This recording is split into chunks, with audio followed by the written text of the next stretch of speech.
Boa noite. Evangelho segundo escreveu Mateus, capítulo 11. Vamos explanar alguns versículos bíblicos aqui. Mateus capítulo 11, do verso 1 até o 14. Evangelho segundo escreveu Mateus capítulo 11, do verso 1 até o 14. A gente vai, pela misericórdia do Senhor nosso Deus, falando alguma coisa a respeito de cada versículo, até chegar no último. E logo no primeiro versículo nós vamos achar o seguinte, Mateus capítulo 11, o verso 1, que diz assim: E aconteceu que, acabando Jesus de dar as instruções aos seus 12 discípulos, partiu dali a ensinar e a pregar nas cidades deles. E João, ouvindo no cárcere falar dos feitos de Cristo, enviou 2 dos seus discípulos e disse-lhes: És tu aquele que havia de vir, ou esperamos outro?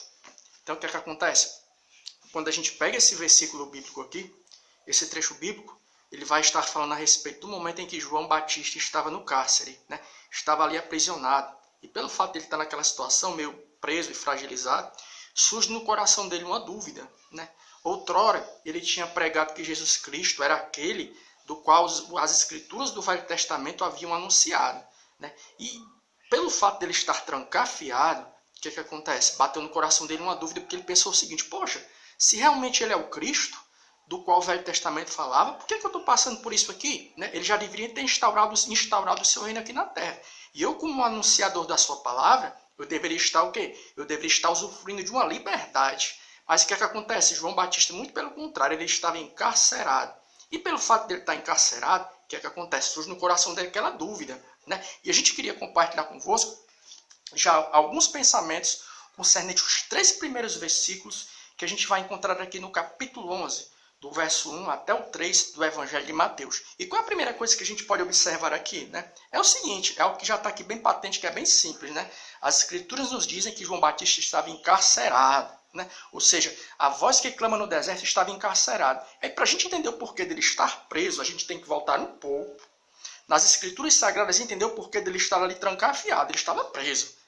Mas por que João Batista estava preso? As Escrituras nos mostram que ele tinha pregado uma mensagem contra a pessoa de Herodes. Herodes, a gente sabe, quando você lê o texto sagrado, ele estava na prática de um ato que, pela palavra de Deus, era condenado. E o que foi que aconteceu? João Batista prega contra a pessoa de Herodes. E, como consequência, ele acaba sendo trancafiado, preso. Daí a gente já aprende uma coisa, A gente já criou, assim, uma linha de pensamento no nosso meio do ministério da palavra, que é o seguinte, tipo assim, poxa, para a gente ser um pregador ou uma pregadora de sucesso, quando a gente chega, todo mundo vai bater palma, E a gente cria aquela situação, a gente cria toda uma fantasia em torno da questão do ministério da palavra. A grande verdade é essa. Aí o que acontece? A gente pensa assim, que quando a gente vai chegar, Vixe, Deus está abençoando o ministério, todo mundo bate palma, todo mundo recebe a gente.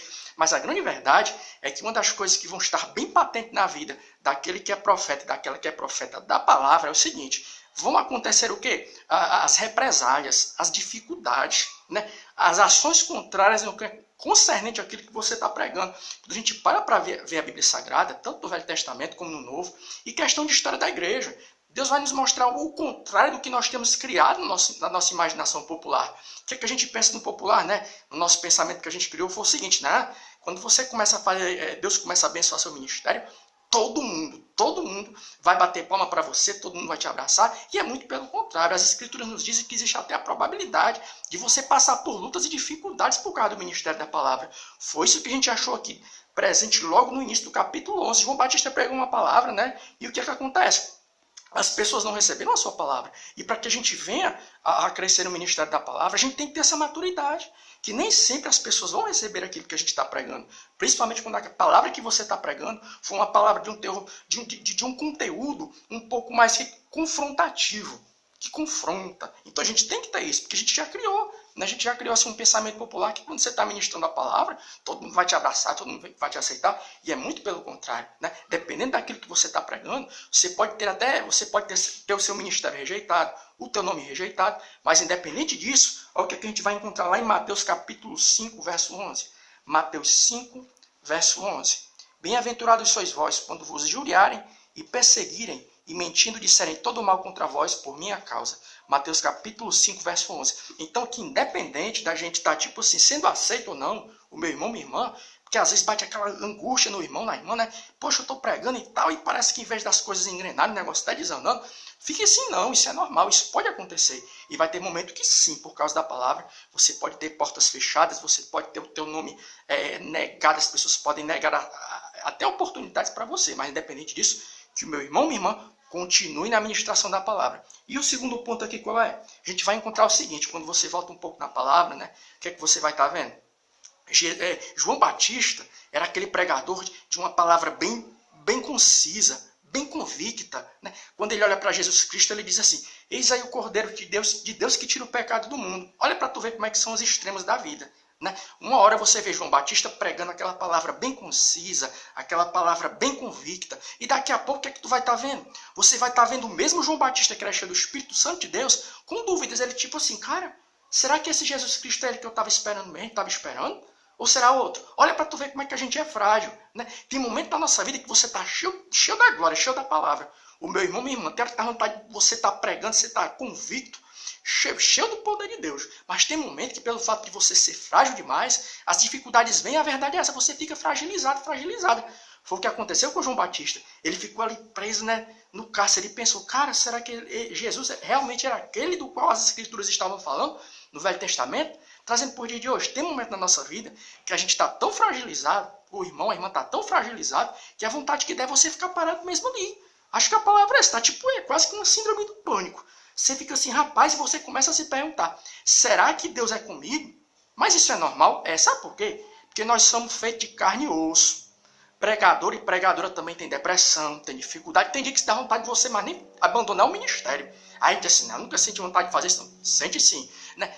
A maior prova da nossa chamada está, sabe no quê? Que tem momento que o negócio, a cruz está tão pesada que dá vontade de você largar. Mas você não larga por quê? Porque Deus é bom. Mas olha para tu ver como é que é interessante. O mesmo João Batista que estava pregando cheio da unção de Deus, né? Ali cheio de convicção, foi o mesmo que quando estava encarcerado ele ficou assim. Então tem momento na nossa vida que quando a gente está passando por um momento de luta, a gente fica assim, Senhor, será que o Senhor realmente é comigo? O que está acontecendo? Olha para tu ver como é que a gente é frágil. Segundo aos Coríntios 4, verso 7. Olha o que o apóstolo Paulo ele vai dizer na sua segunda carta aos Coríntios, capítulo 4, verso 7. Falando da nossa fragilidade. Segunda carta de Paulo aos Coríntios, capítulo 4, verso 7. Temos, porém, este tesouro em vasos de barro.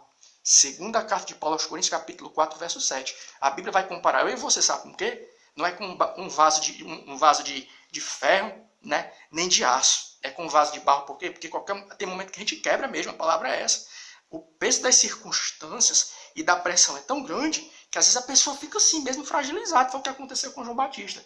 Mas que independente disso, quando essas coisas acontecerem, nós possamos continuar esperando no Senhor. E é legal que João Batista vai fazer uma pergunta. Olha o verso 3.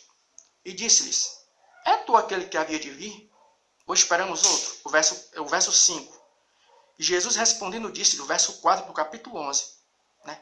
E respondendo disse-lhes, ide anunciai a João essas coisas. Ou seja, João Batista estava com dúvida e Jesus respondeu, olha João, vou te dar uma resposta. Perguntou se eu era realmente o que eu estava falando, vou te dar uma resposta. E tem uma coisa que a gente aprendeu, é o seguinte, ó.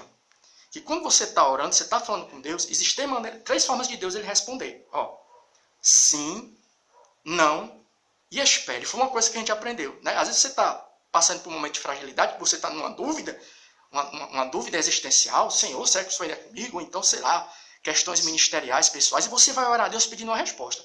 Tem 3 maneiras de Deus responder a você. Ó. Sim, não e espere. Mas tem mais uma, sabe qual é? Quando Deus faz silêncio. Deus nem diz não, nem diz sim e nem diz espera. Ele fica em silêncio. E quando Deus ele ficar em silêncio, o que é que a Bíblia Sagrada vai nos ensinar a fazer? Mateus capítulo 6, verso 10. Mateus capítulo 6, verso 10. Ó. Quando Deus não disser nem sim, nem não e nem espere. Quando ele simplesmente se calar. Mateus capítulo 6, o verso 10. Olha o que é que ele vai dizer na oração. Ó. Venha o teu reino, seja feita a tua vontade assim na terra como no céu. Então, quando a gente estiver naquele momento de dificuldade, a gente começar a orar, pedindo a Deus uma resposta, e ele nem disser sim, nem não, e nem espere, ele fica calado, vamos fazer como está escrito aqui no capítulo 6, verso 10 de Mateus. Vamos dizer amém, e vamos continuar andando na presença dele. Porque independente do que esteja acontecendo, se ele falar ou não, ele continua sendo Deus. E mesmo que ele não fale, a gente sente a presença dele porque ele é um Deus vivo. Até no silêncio de Deus, a gente pode sentir ele próximo da gente. Amém. Tchau, boa noite.